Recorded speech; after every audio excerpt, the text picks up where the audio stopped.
자, 잘 쉬셨죠? 네, 등기될 권리변동 보도록 하죠. 등기될 권리변동에서 나온 것이 이제 법에 규정하기를 등기란 것은 물건에 대해서 보존, 설정, 이전, 변경, 처분에 대한 등 소멸까지 등기한다고 규정하고 있는데 먼저 설정과 보존의 차이점이 됩니다. 설정은 뭐고 보존은 뭐냐? 아까 소유권하고 소유권 이외 권리에서 지상권, 지역권, 전세권 많이 배웠죠? 소유권을 처음 등기할 때 소유권 보존 그룹니다. 보존이라는 말 사용을 하고 지상권, 전세권을 처음 등기할 때는 설정 그룹니다. 그럼 미등기 부동산 처음으로 등기할 때 소유권 보존 등기란 말 쓰는 것이고 지상권은 지상권 설정 등기, 지역권 설정 등기에서 설정이란 말은 소유권이 아닌 권리에 붙을 때 설정 그룹니다. 그럼 여러분이 만약에 아파트 분양받게 되면 무슨 등기할까요? 소유권. 분양받은 사람은 소유권. 소유권은 설정이란 말은 소유권이 아닌 권리가 설정 그런다니까. 전세권 설정. 저당권 소유권이에요? 저당권 소유권이 아니잖아요. 저당권 설정. 오케이? 지상권 소유권이에요? 아니잖아요. 지상권 설정. 임차권은 소유권이에요? 임차권 설정. 소유권만 소유권 보존 이렇게 표현하는 거예요. 오케이? 그럼 여러분이 아파트를 처음 분양받으신 경우에 그럼 어떤 등기할까요? 소유권 이전 등기하는 겁니다. 최초 소유자는 누구예요? 아파트 건설회사가 최초 소유자니까 시행사 명의로 보존 등기한 다음에 분양받는 사람은 이전 등기하는 겁니다. 그래서 어쨌든 최초로 등기할 때 뭐라고 부르고 소유권 보존 등기란 말 사용을 하고 소유권이 아닌 것들은 다 설정을 합니다. 그래서 설정이라는 말을 가로 안에 보니까 소유권 이외의 물건에서 지상권, 지역권, 전세권, 저당권 등 이런 것들을 다 뭐라고 부르고 설정한다고 표현하는 것이고 소유권 설정이라는 말은 없습니다. 반대로 소유권은 보존이라는 말 쓰는 거예요. 좀 구별할 수 있겠어요? 그 다음에 세 번째가 이전. 이전은 주인 바뀌는 경우를 이전 그럽니다. 소유권자가 바뀌더라. 무슨 등기하시고? 소유권 이전 등기하는 것이고 전세권자가 바뀌더라. 전세권 이전 등기. 주인 바뀌는 경우는 저당권자가 바뀌는 경우 저당권 이전 등기. 임차권자가 바뀌더라. 임차권 이전 등기에서 취득 행태로 따져보게 되면 승계 취득으로 취득하는 경우. 취득 배웠어요? 아직 총칙 아직 안 배웠죠? 대기. 그래서 주체가 바뀔 때를 뭐라고 부르느냐? 이전 등기라고 부르는 거예요. 그 다음에 변경이라는 것은 좀 이따 다시 설명드릴게요. 변경은 바뀌는 게 변경인데 변경은 부동산이 바뀔 수도 있고 권리가 바뀌는 경우도 있게 됩니다. 부동산이 바뀌는 경우는 부동산 변경 등기. 그 다음에 권리가 바뀌는 경우 권리 변경 등기 이런 식으로 나눕니다. 아까 지목이 전이 대로 바뀌더라. 이런 거 부동산 바뀌었죠? 부동산 변경 등기라고 부르는 것이고 내가 전세금을 1억 주고 살고 있다가 전세금을 1억 2천 올려줬습니다. 전세금 바꿔놔야겠네요. 그래서 전세권 변경 등기라고 부르는 거예요. 변경은 등기하고 난 뒤에 바뀔 때를 변경을 해서 부동산 변경 등기라는 것도 있고 부동산 표시의 변경 등기라는 것도 있고 대지권 변경, 권리 변경, 등기 명인 표시 변경 되게 많이 있는데 나중에 다 배울 테니까 놔두시고요. 넘어가게 되면 처분에 대한 여기가 조금은 어려운데 처분 제한등기라는 것은 이제 권리자가 갖고 있는 처분 권능을 제한할 때가 처분 제한 그럽니다. 종류는 처분 제한등기 그러면 되게 많아요.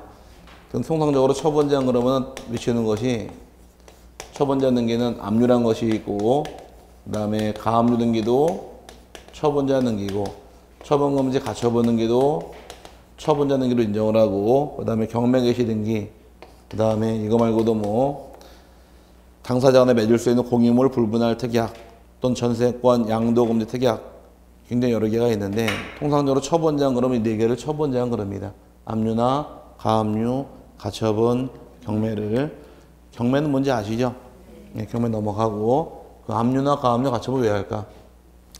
나중에 다 써먹고 나중에 응용할 부분인데 압류나 가압류는 목적은 채권자가 가진 채권이 금전 채권일 경우 돈 받을 게 있는 경우는 이때는 압류나 가압류랍니다.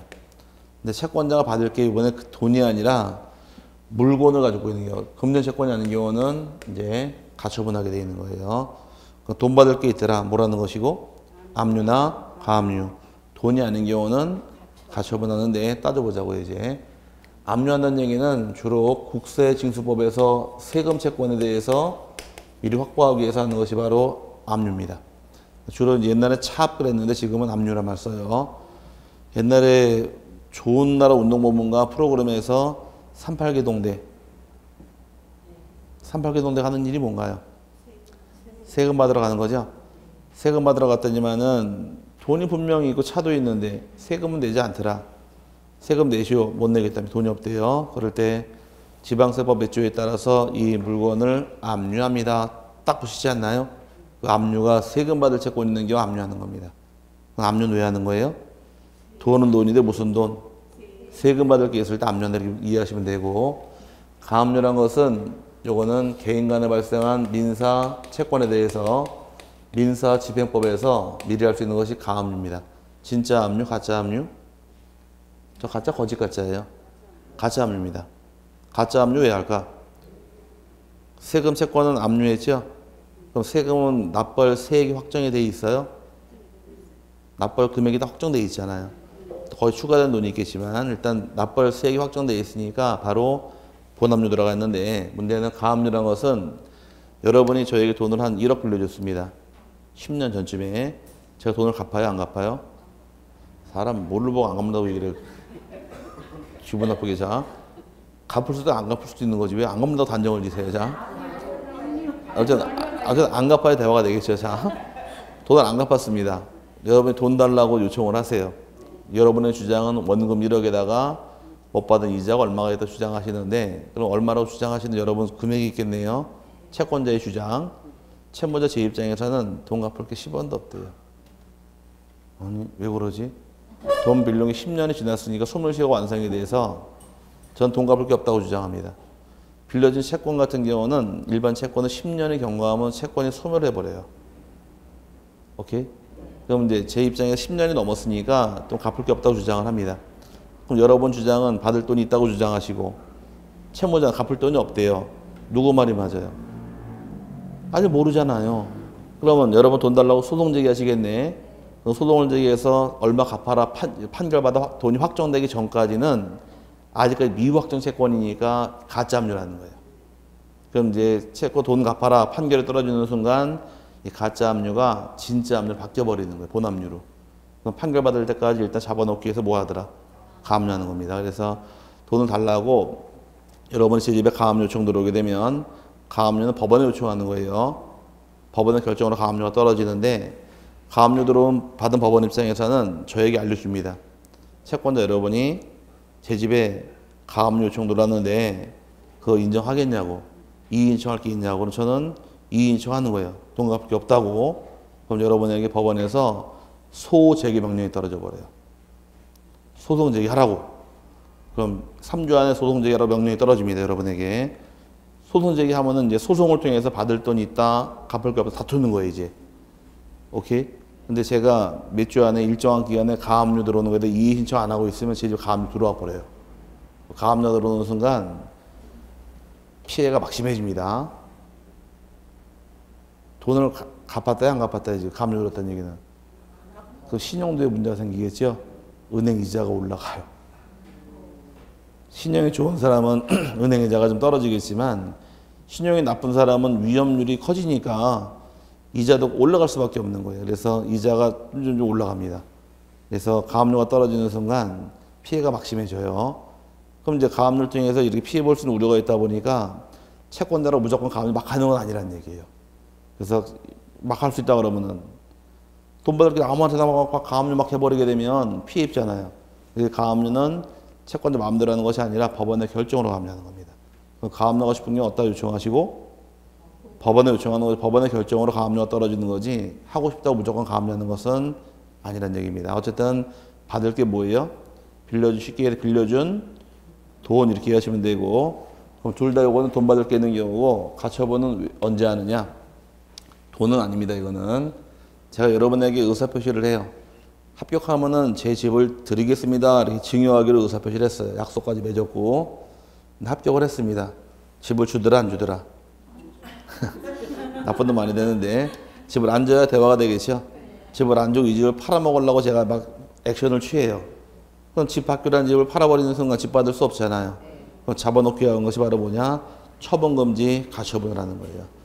돈 받을 게 있는 경우는 뭐라는 것이고, 압류나 가압류, 돈이 아닌 경우는 가처분 등기하는 겁니다. 그럼 만약에 여기 잠깐 보시고 1순위에 그러면 갑의 소유권이란 이 갑의 소유권에 2순위로 압류나 가압류 가처분 경매가 들어와 있을 때 이 집을 압류가 쉽게 해서 압류된 집을 3순위로 우리에게 매매 계약을 통해서 팔아먹을 수 있을까?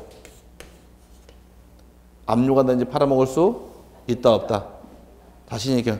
있다 그러지 말고 있으면 있고 없으면 없다요. 있다 없다? 없다 그러면 답이 안 되는 거예요. 그래서 팔아먹을 수 있다가 됩니다. 압류가 된 건 누가 사지? 누가 사는 게 중요한 게 아니라 압류가 되어 있다고 해서 갑의 소유권이 소멸된 건 아니잖아요. 소유권은 사용수익 처분할 수 있으니까 압류가 되어 있어도 얼마든지 팔아먹을 수 있는 겁니다. 통상적으로 압류가 되어 있는 집 살 때 어떻게 사나요? 압류를 풀고 사죠? 일반적인 모습 풀고 사는 게 일반적인 모습이에요. 근데 문제는 이 집이 1억짜리 집이 있는데 1억 주고 사겠대요. 근데 압류된 채권이 1,000만 원, 1천만 원 세금 채권이 있답니다. 그럼 을입장에서 9천만 원 주고 이전등기 받은 다음에 1,000만 원 갖고 압류 풀면 되잖아요. 그럼 풀고 사건, 산 다음 풀든 풀면 그만인 거지 팔아먹지 못하는 게 아니다 보니까 예전에 잘 나왔던 지문이 처분금지 가처분 되어 있는지 팔아먹을 수 있다. 이게 문제예요. 가처분돼도 못 팔아먹는 거 아닙니다. 소유가 살아있기 때문에. 그럼 여러분의 집 주기로 한 거 여러분이 가처분 등기하는 게 있대요. 팔아먹었죠? 받은 돈 가지고서 돈 드릴 테니까 가처분 풀어달라 그러면 가처분 지우면 되는 거 아니에요. 그러니까 못 팔아먹는 것은 아니란 얘기인데 문제는 압류나 가압류 가처분 된 거를 팔아먹었을 때 나중에 얘네들을 풀지 못하게 되면 문제 생기는 거예요. 압류는 돈 받으려고 압류했네요. 가압류도 돈이네요. 돈을 안 갚게 되면 경매가 들어가는 순간 이 압류나 가압류 밑에 들어온 을은 죽어버립니다. 나중에 이거 어떻게 죽느냐 이걸 또 배우셔야 돼요. 그러니까 지금은 압류나 가압류 왜 하는 것이고 돈 받을 게 있으면 압류나 가압류 하는 것이고 돈이 아닌 경우는 가처분 등기 하는데 지금 팔아먹을 수 있다 없다? 팔아먹을 수 있다까지만 간단히 이해하시고 나중에 죽을 때 어떻게 죽느냐 그걸 하실 공부예요. 그게. 그럼 지금 이렇게 배워 나가는 겁니다. 그래서 나중에 이제 압류 등기할 때 못 받은 세액을 등기할 것이냐, 가압류할 때 내받을 채권 금액을 등기할 것이냐, 이걸 다 따지셔야 돼요. 죽겠죠? 네, 나중에 이제 등기법을 제대로 공부하시려고 그러면 다음 주에는 등기부 양식 쪽을 배우거든요. 대개 사시는 집 등기부 등본 한 통씩 떼오세요. 그게 제일 빨라요. 등기부 양식을 배울 때 어떻게 생겼는가 한 번도 안 본 거를 배운다 그러면은 어려운데 우리 집 등기부 등본 펼쳐놓고서 이게 이거고 이게 이다 그러면 바로 알아요.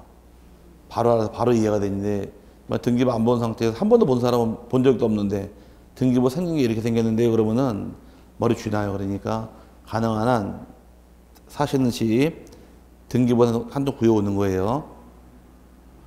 인터넷으로 쓰게 되면 700원밖에 안 들어가요. 열람에서 쓰면 500원밖에 안 들어가고 카드 결제하면은 휴대폰 결제도 되니까 프린트기만 있으면 출력해서 가지고 오세요. 그거 싫으시면은 못하시면은 동네 중개업소 있죠? 복덕방이 뭡니까? 복덕방이. 누가 복덕방이란 말을 써요? 큰일 났으라고 그러죠. 복덕방 하실 분이 복덕방 가서 그 중개업자한테 혹시 등기부 등본 하나 떼줄 수 있나요? 물어보면 하나 떼준다 그래요. 그러면 서비스를 한 통 떼주면 하나 받아오시면 됩니다.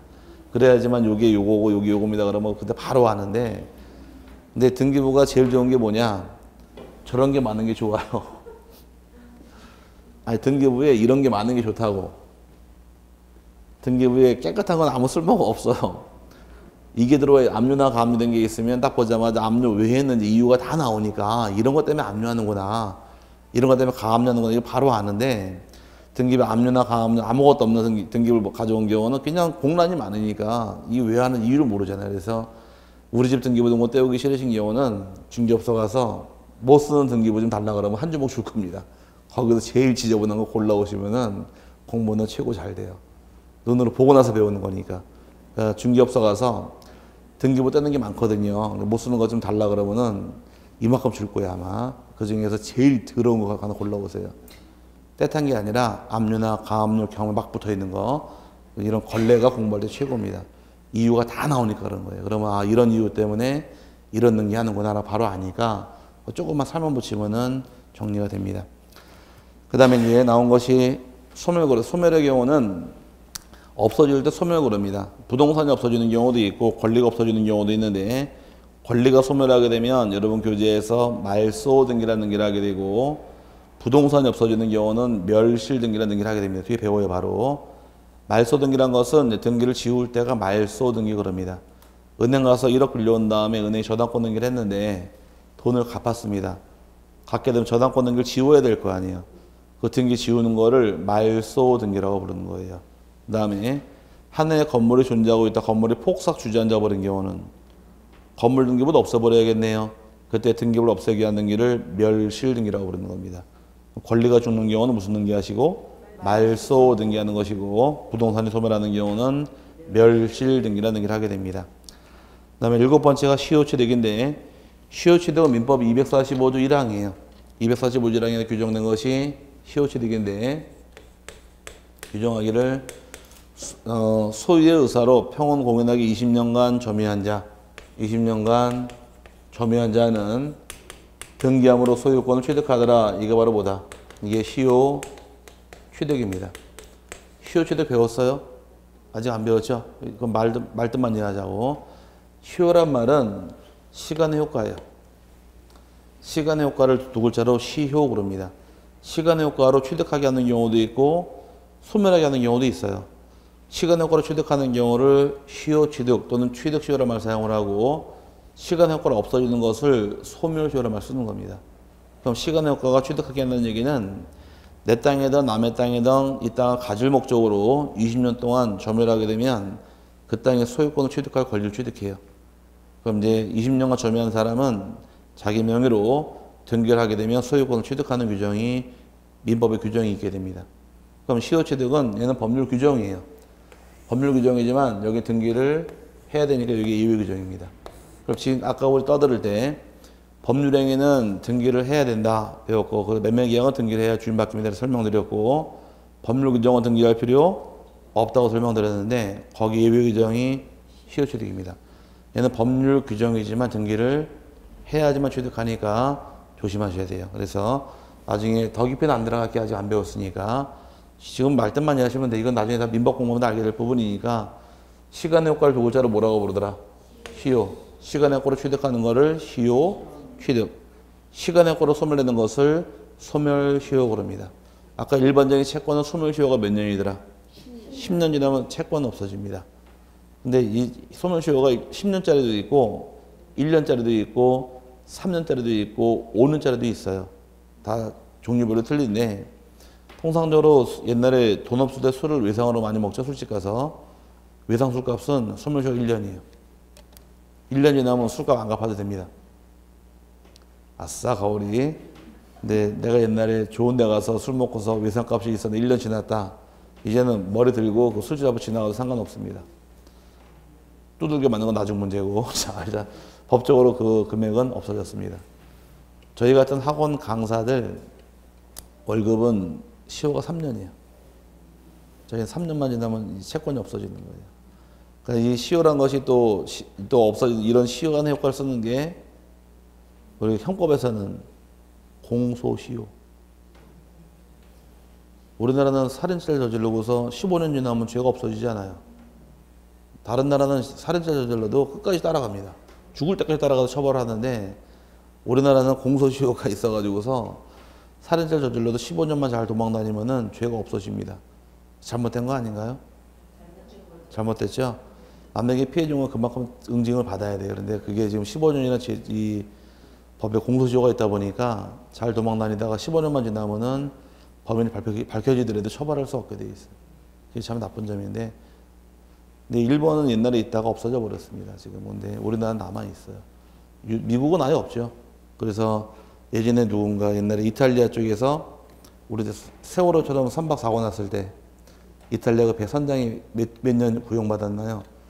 2399년인가 그 구형받았다 그래서 다 더해서 평생 그거는 상징적인 의미가 있는 거지 그 사람이 100년도 못 사는데 몇백 년 때린다는 것 자체가 의미가 없잖아요. 상징적으로 그만큼 무겁게 때리는 것이다 이렇게 해서 본보기를 보여준 거지 100년도 못 살면서 어떻게 뭐 2000년 때린다 말도 안 되잖아요. 어쨌든 우리나라가 좀 법이 좀 무릅니다. 법이 무르다 보니까 경찰 보기를 뭘로 보나요? 동네 북으로 보죠? 아니에요. 우리나라처럼 경찰 이 공권력을 우습게 보는 나라는 우리나라밖에 없는 것 같아. 술 먹고 파출소 가가지고 막 멱살 잡고 뚜들겨 패고 막 다 때려보셔도 다음날 이제 뭐 벌금 좀 내고 나오면 끝나고 외국 같은 경우는 그거는 총 맞아요. 제가 올 4월 달에 미국 가가지고서 미국은 차에서 술 먹으면 안 되더라고요. 운전 안 하는데도 좀 몰랐으니까 어디 갔다 오다 봉고차 뒤에서 맥주 사가지고서 불 켜놓고서 마주보고 돌려놓고서 그 육포 맛있게도 육포 사놓고 먹으면서 이렇게 신나게 왔더니 고속도로 그 경찰이 세웠어요. 잡아서 우리 왜 세우는지 몰랐잖아요. 그러니까 앞에 운전하는 그 유학생애가 애도 몰라서 우리가 술 먹는 거를 내가 그냥 들고 사와서 먹었으니까 물어보진 않고 아무 생각 없이 그랬더니만은 갑자기 유학생애가 움직이지 마세요. 호주머니 손 넣지 마세요. 호주머니에 내리지 마세요. 그러는 거야. 내려면 진짜 총 꺼낸다고. 그냥 지네가 딱 세워서 그대로 있으면 상관없는데 차에서 내린다거나 호주머니에 손이 들어간다 그러면 총 꺼낸대요. 총 꺼내는 줄 알고. 무섭죠? 우리나라는 차 잡으면 아씨 왜 그러지? 이러고 나오는데 거기는 총 꺼낸다 하더라고 바로. 그리고 딱 대드는 순간 잡아들이고 수갑 채우니까 일단 가만히 계시라고. 가만히 있으니까 오더니 저한테 술 왜 먹니? 나 운전 안 했다 그러니까 술 먹으면 안 된대. 운전 안 했는데 그러니까 제가 이제 얘기하니까 나중에 가서 외국 사람이냐 그래서 I'm Korean 그러니까 여권 달래 보여주니까 외국 사람 맞잖아요. 벌금이래요. 근데 모르고 한 거니까 그 술병 달라 그러더라고. 그러더니 주니까 다 따라 버리더라고. 그러지 가라 그러더라고. 그래서 나중에 유학생 물어봤더니 여기는 차 지역마다 이제 틀린데 주마다 틀린데 버지니아는 운전석 앞뒤 자리에 술을 놔둔 자체가 불법이래요. 그러니까 술은 트렁크에다 실어야 된대. 근데 봉고차는 트렁크가 없잖아요. 그러니까 실을 수가 없으니까 다 따라 버리더라고. 그러더니 가라 그래가지고 온 적이 있었는데 그만큼 공권력이 세더라고. 근데 살기 좋은 나라가 한국이죠. 가니까 누가 그러기를 미국 사는 사람이 하는 말이 미국은 지루한 천국이고 한국은 재밌는 지옥이래. 표현하기를. 그래서 미국 가서 술 먹고 싶어서 맥주 한 잔 먹으려고 그러면 차 타고 한 15분 가야 돼요. 땅덩이가 넓으니까. 우리나라는 밤이 더 훤하죠. 그냥 나가면 새벽까지 주파니까. 그래서 한번 어디 갔다 와서 새벽에 출출해서 이제 24시간 하는 한국 사람이 하는 식당 가서 김치찌개에다 좀 얼큰한 거 먹으려고 소주 한 병 주세요 그러니까 술 안 판대. 왜 안 팔아요? 그러니까 술은 식당에서 몇 시 이후로 못 팔게 돼 있대요. 팔면 벌금이래. 그러니까 굉장히 세더라. 그래서 살기 좋은 나라는 아닌 것 같아요. 조용하긴 하고. 하지만 우리나라는 새벽 3시간, 4시간, 아침 7시간 술담 다 주니까. 아닌가요?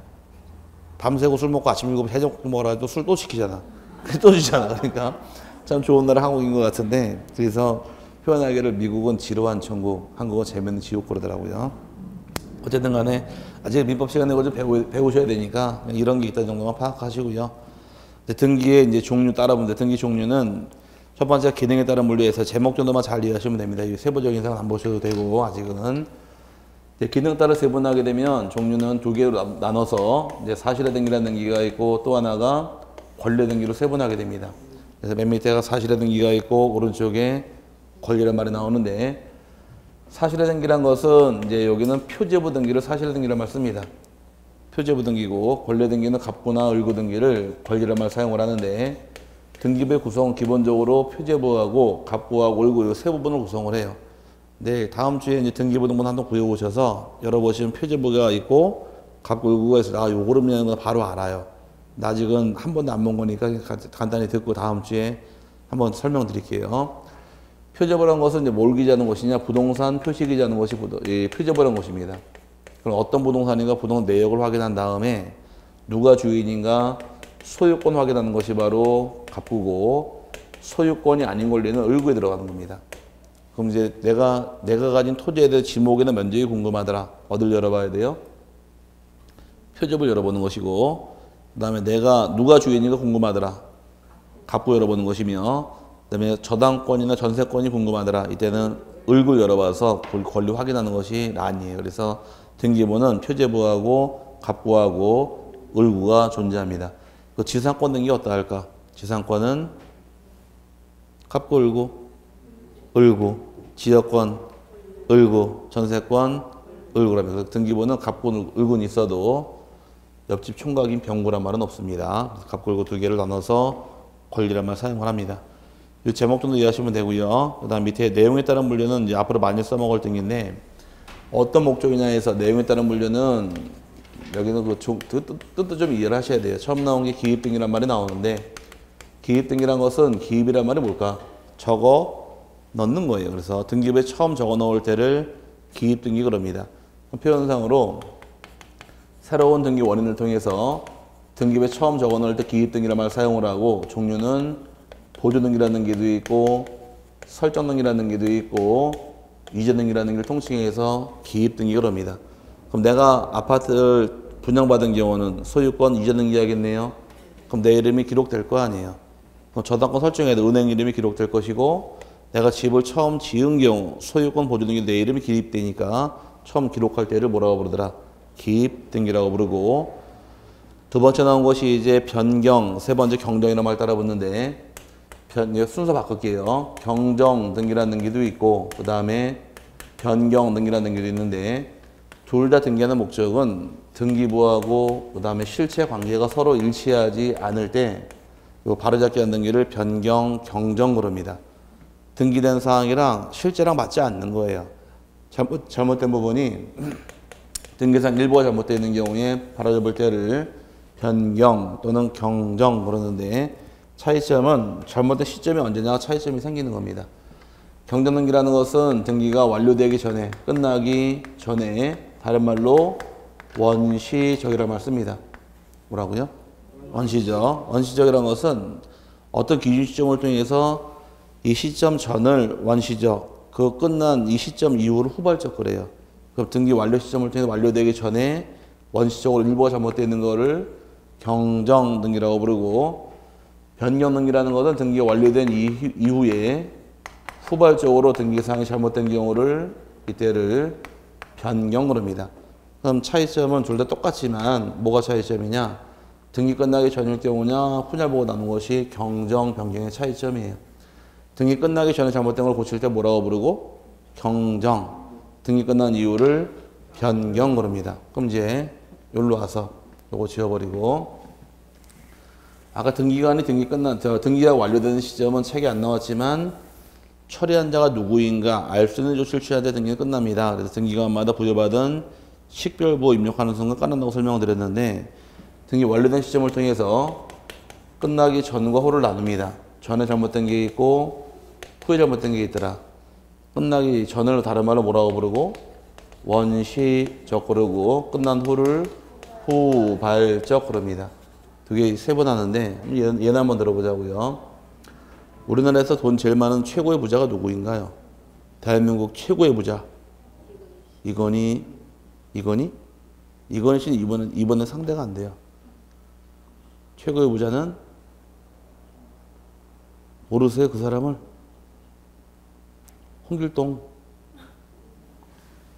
홍길동이 최고의 부자예요. 은행 가도 예금주가 누구고 홍길동. 등기소 가서도 소유자 홍길동, 공탁 받을 자 홍길동, 증권사무실 가도 예탁자 홍길동. 맞죠? 거짓말 못해요. 자, 최고의 부자가 누구라고요? 홍길동이 집을 사서 등기를 하는데 아주 잘 보세요. 말도 알아야 되니까 쓰지 마세요. 이거. 1월달 또 나가요. 1순위로 홍길동이 집을 사서 홍길동 발음대로 쓰고도 끝났다고 가정해보자고. 이름이 잘 됐나요? 잘못됐나요? 지금? 잘못됐죠? 잘못된 게 등기 끝나기 전이에요, 후예요? 전에 잘못됐죠? 요거를 고쳐야겠네요. 그럼 이 이름을 빨간색으로 지워버리고 밑에다가 이름을 홍길동으로 다시경 발을정, 이게 경정의 뜻이에요. 다시 바로 잡았다, 이걸 경정 그런 겁니다. 경정이라는 것이 한자로 쓰게 되면 이렇게 경정 그래요. 경정이 쓰는데 경자가 다시경자예요. 그러면 읽을 때는 경으로 읽기도 하고 갱으로 읽기도 해요. 읽을 때에는 경 또는 갱으로 읽게 되어 있는데 원칙은 뭐가 맞을까? 경이 맞을까? 갱이 맞을까? 원칙은 갱이 맞는 말입니다. 저 다시경자가 말 앞에 오게 되면 갱이 맞는 말이 되는 거예요. 그 옛날 책들은 다 갱정 등이라고 있다가 한글어법에서 경정으로 통일시켜 버린 겁니다. 신기록 경신, 신기록 갱신, 신기록 갱신. 그 갱자 다시경자니까 갱신 갱신 그러잖아요. 그렇다고 치고 어쨌든 간에 자, 경정이라는 건 언제 잘못된 거예요? 등기 끝나기 전. 그럼 이름 맞춰놨나요 이제? 맞춰놨죠? 근데 길동이라는 사람이 똑같은 사람이 있습니다. 돌린 아버지 이름이 고길동 씨란 분이 계세요. 고길동 씨 아세요? 이름이 똑같아가지고 이름을 개명을 했어요. 좀 묵직하게 홍두깨로 개명을 하게 되면. 홍두깨 누군가요? 달려라 한인의 체육 선생님이죠. 이번에 사모님 이름은 고은혜시고 어쨌든 간에 개명하게 되면 이름 바뀐 건 언제 바뀌었나요? 등기 끝난 후에 바뀐 이걸 홍두깨로 변경했다고 그러는 거예요. 그럼 변경, 경정은 똑같은 등기인데 구별하기 위해서 경정은 등기 끝나기 전일 경우에 등기 끝난 이후를 변경이 세분한 겁니다. 이해 갔어요? 그래서 나중에 이제 전일 경우는 경정, 후일 경우는 변경 세분해서 범위가 일부러 말 튀어나올 때 두 개 사용하는 등기이고 넘어가시게 되면 말소 등기란 말이 나오는데 네 번째가 말소 등기라는 것은 등기하고 실체 관계가 서로 일치하지 않을 때 등기상 전부를 잘못된 경우 지우기 위한 등기를 말소 등기라고 부릅니다. 말소 등기라는 등기는 아까 은행 가서 1억 원이라는 돈을 빌려왔어요. 1억 돈을 다 갚아버리게 되면 저당권 다 죽었잖아요. 이때 등기를 지우기 위한 등기를 뭐라고 부른다? 말소 등기란 말 쓰는 겁니다. 그럼 만약에 1억이라는 돈을 빌려왔다가 1억을 다 갚은 경우는 말소 등기를 할 텐데 1억 중에서 5천만 원만 갚게 되면 무슨 등기 할까? 1억 원 중 5천만 원 갚았다는 얘기는 전부를 갚은 거예요? 일부 갚은 거예요? 일부는 위로 올라가 버리는 거예요. 이때는 등기 끝난 이후에 갚은 거니까 변경 등기로 내려가는 겁니다. 전부를 갚은 경우는 무슨 등기하고 말소 등기하는 것이고 일부를 갚은 경우는 변경 등기로 시정하다 보니까 전부일 때는 무슨 등기 하시고 말소 등기, 일부일 때는 변경, 경정하는 겁니다. 그 다음에 다섯 번째 나와 있는 것이 멸실 등기. 멸실 등기라는 게 아까 이 두 개 소멸서 한번 나왔었는데 여기 존재하던 부동산이 물리적으로 전부가 멸실한 경우에 전부를 등기부를 없애기 위한 것이 멸실 등기라는 말 쓰는데 대표적인 예가 옛날에 압구정동에 있던 삼풍백화점 폭삭 주저앉은 경우에 한 해 건물이 싹 없어졌잖아요. 이제 그 삼풍백화점 등기부를 없애는 거예요. 그 건물이 멸실해도 얼마큼 멸실하더라? 전부가 멸실한 경우 이때 멸실 등기라는 걸 하게 됩니다. 그럼 가만히 놓고 보니까 경정, 변경은 범위가 얼마큼이래요? 일부죠. 말소나 멸실 같은 경우는 범위가 전부가 되는 겁니다. 그럼 똑같이 건물이 멸실하긴 멸실했는데 이번에는 전부가 멸실한 것이 아니라 일부가 멸실한 경우는 무슨 등기할까? 일부가 멸실했단 말 나오게 되면 노는 물이 여긴 전부고 여긴 일부죠. 위로 올라가는 거예요. 그럼 등기된 이후에 멸실한 거니까 변경, 경정.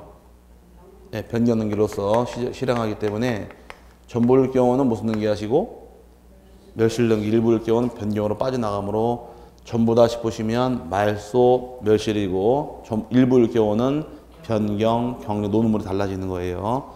그 다음에 이제 마지막이 말소 회복 등기.